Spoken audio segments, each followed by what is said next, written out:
Hello and welcome everyone. Thank you for joining today's webinar on evaluating implementation of evidence-based practices. I am Margaret Gillis with the Daisy Center and I am joined by my colleague Mary Lee Porterfield.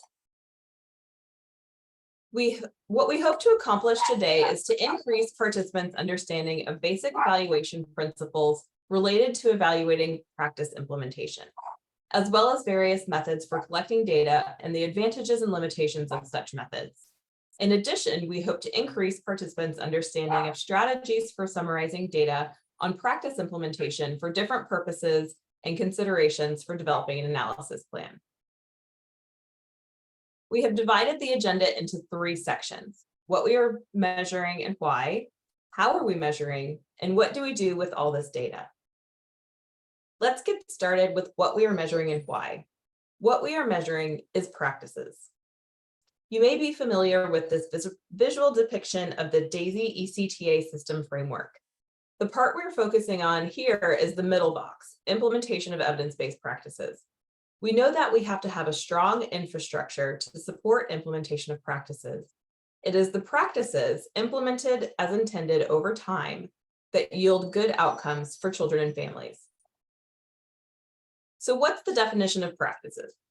Practices are the teachable and doable behaviors that practitioners use with children and families, which can be replicated and measured for fidelity.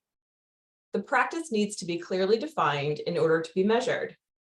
We need to be sure that everyone who is involved with the implementation and evaluation of these practices know what they are, what they look like, and then we can measure them.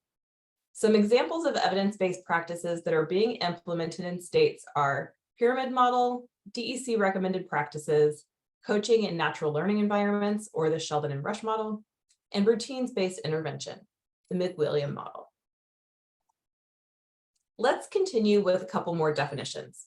When we talk about evaluating implementation of evidence-based practices, we are often talking about measuring practice change and fidelity. Practice change describes an increase or decrease in the number, frequency, precision, or quality of practices implemented by a practitioner as compared across at least 2 points in time. Whereas fidelity describes the extent to which practitioners are implementing an evidence-based program or practice as intended, as measured against a threshold or predetermined level. Fidelity implies strict and continuing faithfulness to the original innovation or practice that is expected to lead to the desired child and/or family outcomes. Assessing fidelity is critical to determining whether practitioners are implementing a practice such that improved outcomes are expected.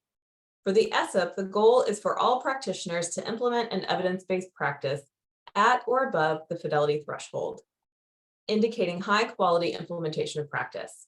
Maintaining intervention fidelity is also important to achieving positive outcomes. Once a practitioner reaches fidelity, evaluation of the implementation does not stop. Fidelity should be reassessed periodically, for example, quarterly, to ensure practitioners maintain fidelity. Assessing practice change, for example, incremental progress towards fidelity, provides valuable information for monitoring the progress of ESSIP implementation. At a practitioner level, practice change may be demonstrated by an individual practitioner's progress toward fidelity. At the program or state level, practice change may be demonstrated by an increase in the number of practitioners reaching fidelity. Incremental increases in fidelity can indicate that improvement strategies are working and highlight areas where practitioners need additional support. So what's the relationship between practice change and fidelity? Both practice change and practice fidelity are about the implementation of evidence-based practices. With practice change, we are getting at whether practitioners are changing their implementation of evidence-based practices. With fidelity, we are getting at whether practitioners are implementing the evidence-based practices as intended. Practitioners can demonstrate the practices without reaching fidelity. Incremental changes in the frequency, quality, or intensity of practitioners' implementation of practices can show that they are making progress toward fidelity. Regular assessment and monitoring of practice change and fidelity provides information that can inform training or coaching so that corrections or adjustments in practice can be made in a timely manner. You do not need to use different tools or methods to evaluate fidelity versus practice change. In fact, you should use the same tools and methods. Practice change can be evaluated in relation to fidelity. Data on practice change provides formative data to show progress is being made implementing the evidence-based practices before practitioners reach fidelity. So, are your practitioners moving closer to that fidelity threshold? And if not, why not?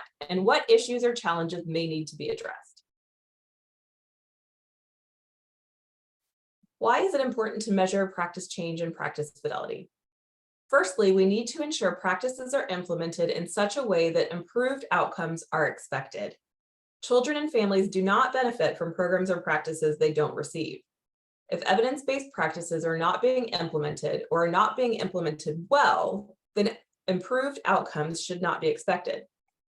Next, when a practitioner reaches fidelity of practice implementation and maintains fidelity over time, that yields achievement of outcomes.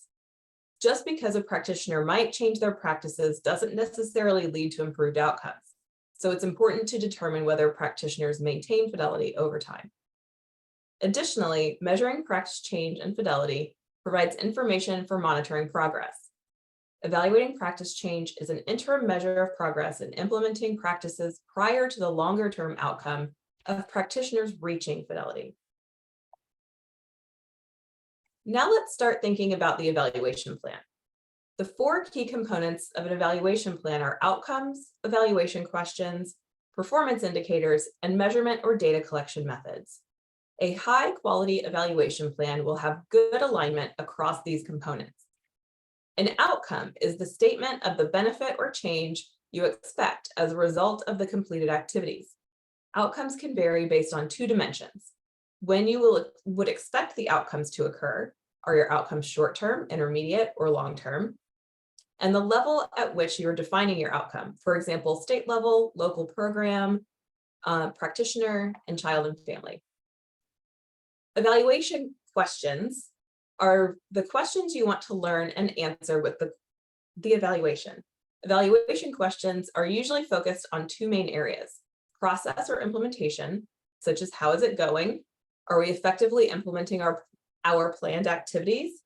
And outcomes, such as what did it do? Are we achieving the results as intended? A performance indicator is the criterion by which you will determine whether certain results have or have not been achieved. There are a number of types of indicators, including those that measure inputs, process, outputs, and outcomes. Good performance indicators identify specific, observable, and measurable pieces of information that require use of such terms as number of, percent of, mean of, or similar phrases. Measurement and data collection methods describe the evaluation methods that will be used to collect data for each indicator and who the data will be collected on. Here's a summary of those first 3 components of the evaluation plan. What is vital is that these 3 things are aligned. Outcomes describe what you intend to achieve as a result of implementing activities that support practice implementation, are frequently interconnected with each other, and define steps toward achieving your state-identified measurable result or other long-term outcomes. Evaluation questions describe what you want to know and learn in order to determine if you achieved your outcome. Also, if an outcome focuses on practice change, the question focuses on what you want to know about practice change. Performance indicators describe how you will answer your evaluation question to know whether the outcome has been met and are based on measurement data. For example, extant or existing data or new data. Let's look at an example. Start with the outcome. Does the evaluation question align with the outcome? What might be a better evaluation question? Does it ask what you want to know and learn about the outcome? Does the performance indicator align with the evaluation question? What would be a better performance indicator? Take a minute to look at this and reflect on whether there is good alignment across the outcome, evaluation question, and performance indicator. If there is not good alignment, what needs to change to have better alignment?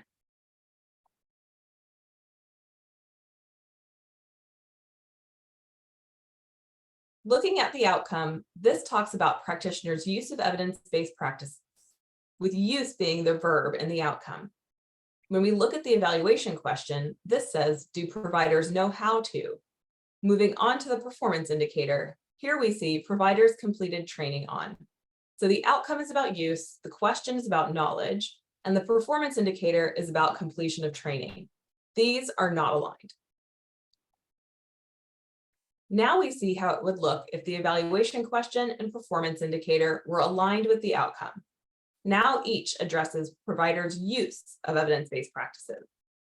This seems fairly simple when it's laid out like this, but we often see this type of misalignment in evaluation plans. When your evaluation questions and performance indicators are not aligned with your outcomes, you won't be able to determine whether your outcome has been met.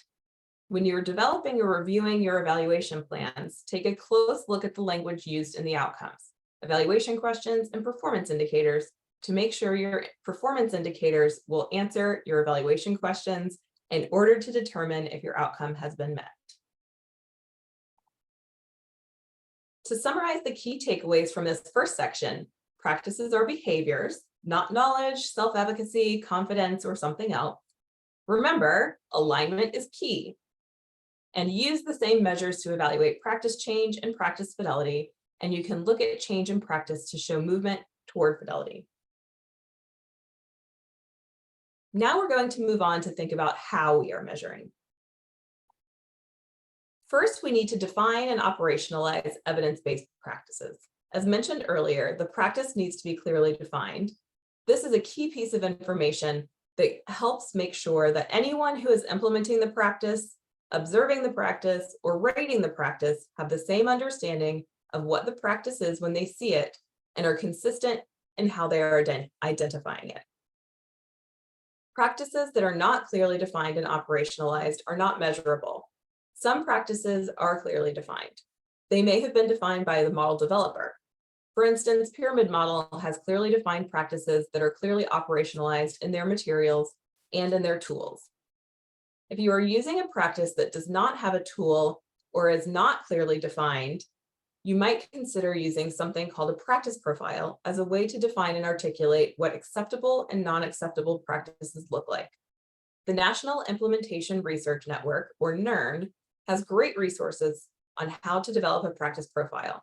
It is important to note that a practice profile is not a measurement tool, but can be used as a starting place to develop or identify a tool for assessing practice change and fidelity. You can develop a measurement tool from the practice profile that applies a metric to allow you to assess implementation of the practice. Here we just want to show what an example of a practice profile looks like. You see the core component of the practice, in this example, one of the DEC recommended practices around interactions. Then we see a description of how that component is expected to contribute to the outcome you are promoting. For example, positive social interactions. Then we see descriptions of 3 levels of implementation: expected or proficient, developmental, and unacceptable. It is also important to balance high quality and practical measurement. We know for people on the ground it is really hard. We don't anticipate that you will be doing a standardized randomized control type study to evaluate practices, but it is still important that you have a high quality evaluation, as high quality as possible, but that it's still practical. The higher the quality of your measurement, the more useful and actionable the data are. The key is to ensure you get the most meaningful, accurate, and reliable information as possible. We recommend using the tools that go with an intervention if you are using an intervention that has associated tools. If you think you need to adapt a tool, contact the model developer to discuss any changes to the tool. Measurement needs to be doable and practical. Sometimes we have to sacrifice quality a little bit, but sometimes we also have to stretch what is practical to make sure the data are meaningful. We'll talk more about this in a little bit. Some characteristics of high quality measurement include that the tool is aligned to your evidence-based practices. We talked earlier about alignment in the evaluation plan. We also need alignment between the tool and the evidence-based practices. The tool should also be valid to ensure it accurately measures the essential functions of the practice. Another way to think about validity is to think about accuracy. It should also be reliable and produce consistent information across users, settings, activities, and time points. It should also be practical, meaning you should be able to use it with the staff and resources available. Again, thinking about that definition of practices, the tool should focus on behaviors. So focusing on the behaviors of the practitioner rather than knowledge or competence. Earlier, we talked about using the same tool or instrument for measuring practice change and fidelity. A measure with these qualities will serve both purposes and will allow you to measure incremental change. It is important to note that there is a hierarchy to this list. Some characteristics are more important than others. For example, your tool may be practical, but if it is not aligned to your evidence-based practice or does not provide valid or reliable data, the data you get from it won't be meaningful or helpful to you. Continuing with characteristics of high-quality measurement, the tool should produce a meaningful fidelity score that indicates whether practitioners have reached a level of implementation that is sufficient for achieving targeted child or family outcomes. Sometimes the developer of a fidelity tool has set a threshold, sometimes not. The threshold needs to be meaningful and reasonable. For example, you would not expect perfection 100% of the time. We know thresholds have been difficult for states. There are few tools that specify a fidelity threshold. Some model developers are working individually with states to identify the thresholds. Others have recommended thresholds. Some states are not working with specific models and have to identify a threshold themselves. Work with the developers of evidence-based practices, and if you need guidance on establishing a fidelity threshold for a tool that does not have one, take a look at the tip sheet number 3 in the tip sheet series linked at the end of this presentation. The tool should also be sensitive enough to allow for variation over time and practitioners so that you can see incremental change in quality and toward fidelity rather than just, yes, they met fidelity or no, they did not. It should also provide useful information to practitioners that identify areas of strength and areas for improvement to move toward, reach, and maintain fidelity. Let's look at some other considerations to improve quality of evaluation of practices. First is the timing and frequency of measurement. The tool should be used at sufficient frequency to measure incremental improvement and maintenance of fidelity over time. Once practitioners reach fidelity, we don't want to stop evaluating. We check back to see that they are maintaining fidelity. You should be conducting the assessments frequently enough that you can make improvements to implementation in a timely manner. Additionally, the timing or frequency may depend on the tool or may be determined by the evaluation team. It should also be documented in your evaluation plan. There should also be training, clear instructions and training to those using the tool. Whether it is training for someone using the tool to observe a practitioner or instructions for completing a self-assessment. For example, if the tool is looking at frequency in the instructions, for example, if the tool is looking at frequency, the instructions should be very clear about what the points on the rating scale mean in relation to frequency, so that anyone who's using the tool has the same interpretation of the rating scale. The purpose of the data collection should also be clear. Practitioners and data collectors need to be aware of the purpose of the data collection and how the data will be used to improve implementation so they understand its intent. This can help promote buy-in and commitment to collecting high-quality data. If multiple models or evidence-based practices are being used in different parts of the state, for example, due to local choice, all of those using a particular evidence-based practice should use the same measure of practice. This ensures that you will be able to make comparisons across programs and practitioners using the same practices. It also helps to streamline your training. There are 3 primary methods used for collecting data on implementation of evidence-based practices. The first is observation by someone else, such as a coach, supervisor, or peer, either in person or by reviewing video recordings. The next is practitioner self-report, such as through a self-assessment or survey, an interview, or a journal or log. Through self-report, practitioners may provide information on how frequently they use the practices, the quality of the practices, and things like that. A third common method is to review documents such as case notes, contact reports, or IFSPs. Each of these methods has pluses and minuses. We will talk about those a little bit more in a minute. You can also use multiple methods to better understand implementation of practices and even to confirm the results from one data collection method to another. For example, you can follow up a practitioner self-report survey with an observation to confirm the practitioner is implementing the practices in the way they reported. Additionally, you can use qualitative methods. Qualitative methods are great when you want to further explore and better understand findings from quantitative data because they can provide additional context. Qualitative data are relatively easier to collect than quantitative data and are more challenging to analyze. However, when collecting qualitative data, you can use a structured and systematic approach to help expedite analysis. For example, if you are using meeting notes to look at engagement and collaboration within implementation teams, use a standard template for meeting notes. Quantitative versus qualitative is not an either-or decision. The use of mixed methods can get at both types of data, and each type of data can complement the other. Let's pause for a moment to reflect. What do you think? What are the advantages and disadvantages of the data collection approaches? Pause the video and write down some ideas. How about this idea of balance? How have you tried to balance quality and practicality in evaluating practice implementation?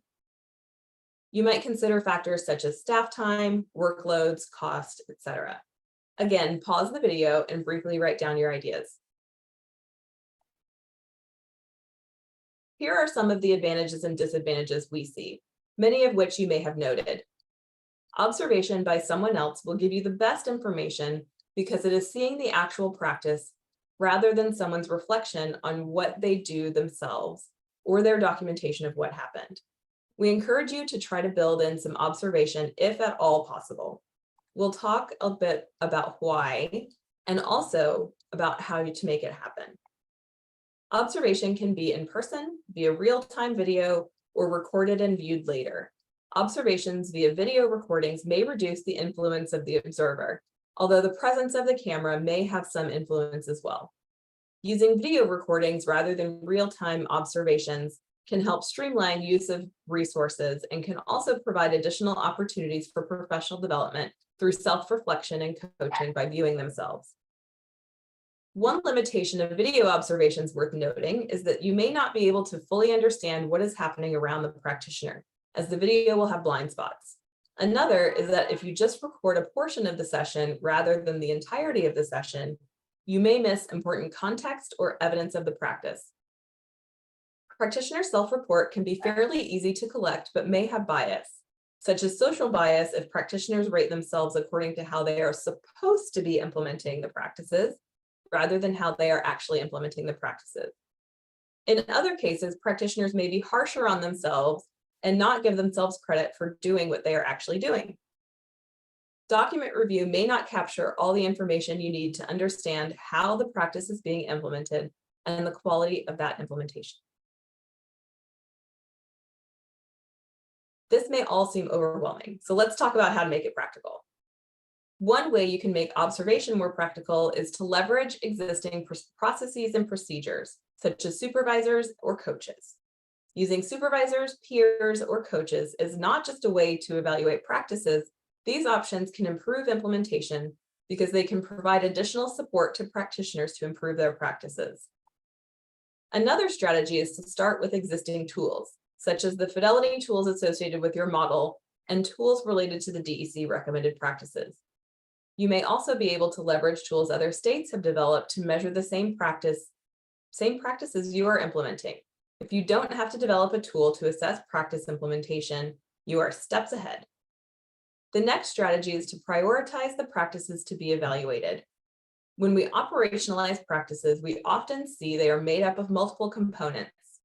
Rather than evaluate each component, you may elect to prioritize the components that are most critical to Fidelity, the absolute must-dos of the practice.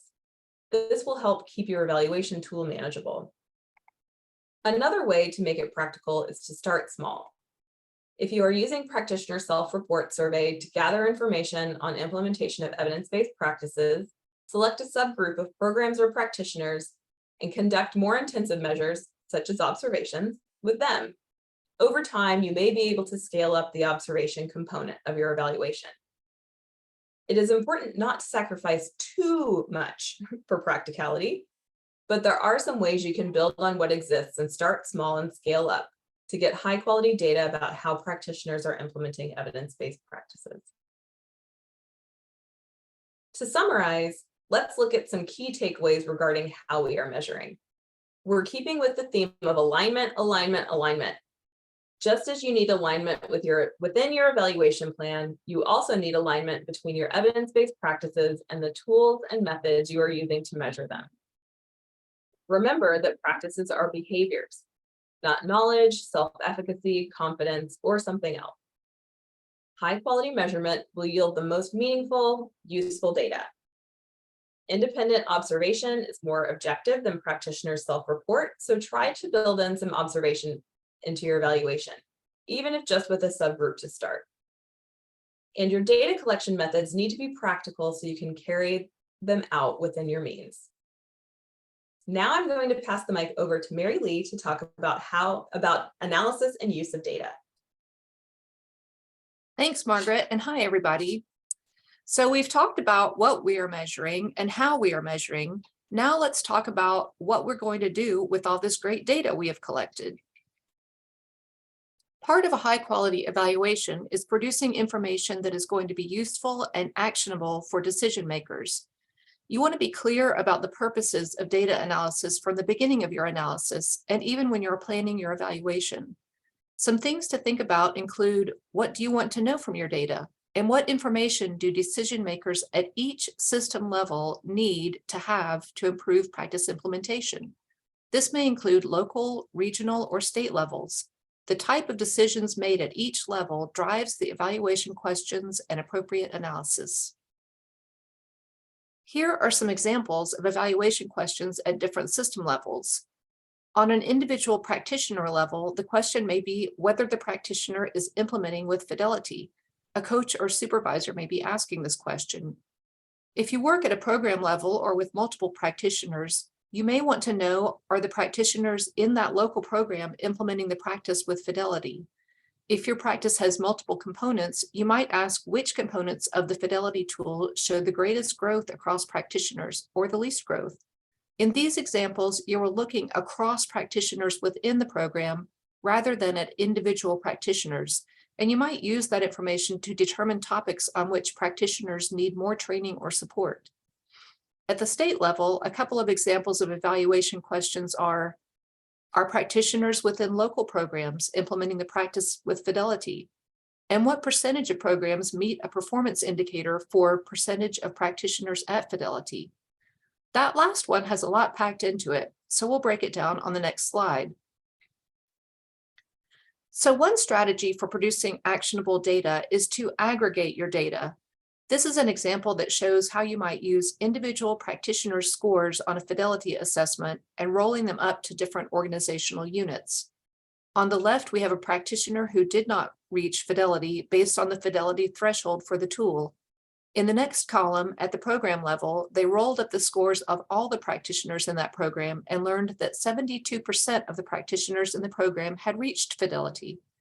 If you are an administrator for this program, you might be looking into how to address the more than a quarter of practitioners who are not meeting fidelity. If you're a district or region, there may be a few ways you want to look at the data. First, you might look at across all the practitioners in the district to see how many are meeting fidelity. You may also want to know which programs or schools may need some additional support in helping practitioners reach fidelity. In this case, you might set a performance indicator for programs of 80% of practitioners in the program reaching fidelity. Looking across those programs, you may see that only 48% of programs met this performance indicator. This may mean that 52% of programs need additional training or other resources to be successful in supporting practitioners to reach fidelity. At the state level, again, you may want to look at the overall percentage of practitioners reaching fidelity across the state.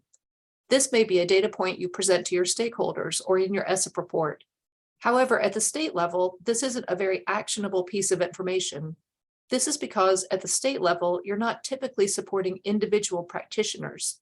States are more likely to be supporting regions or local programs, so having a performance indicator for programs may be more meaningful and actionable.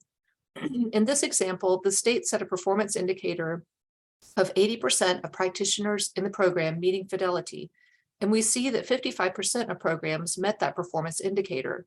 With that information, the state can provide additional support or resources to the programs not meeting the performance indicator, and may also want to collect additional qualitative data to better understand what is happening. Now it is time to prepare to analyze and use the data. The first step in this process is creating a plan with stakeholders who are engaged or interested in the practices. Your stakeholders might include practitioners, family members, administrators, data managers, and others. In the next slides, we will talk more about working with stakeholders to decide what questions you want to ask, what data are available, and what analyses would be most appropriate to answer your questions. Generating analysis goals and questions really boils down to deciding what you want to know and what you want to be able to do with the data, what questions you want to be able to answer to improve the practice. So get your team together and brainstorm your goals and questions. Then focus in on a few simple questions and be sure your questions include a metric or a way to measure. You will see some examples of analysis questions here.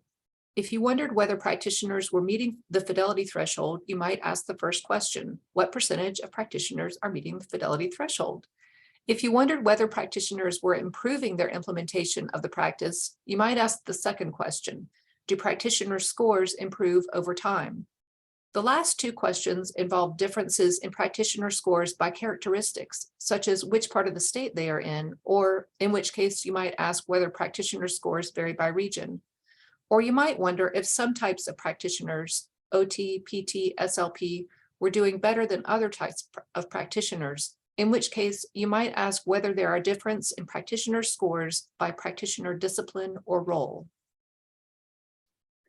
The next step is to look at what implementation and contextual data you have and consider which data might help answer your questions.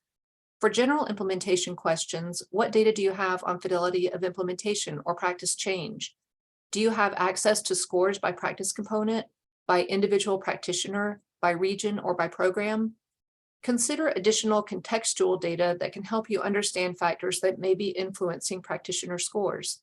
For example, what data do you have on practitioner characteristics, such as education, training, length of time in their position, or length of time implementing the practice? Once you have identified the data that are available, revisit the analysis questions with families, staff, and other stakeholders to make sure you have all of the data you need. This figure shows how the process of getting to an analysis plan is not always a straight path. Starting on the left, you will see that once you generate your questions and decide on the data you need, you might find that the needed data is not available to you.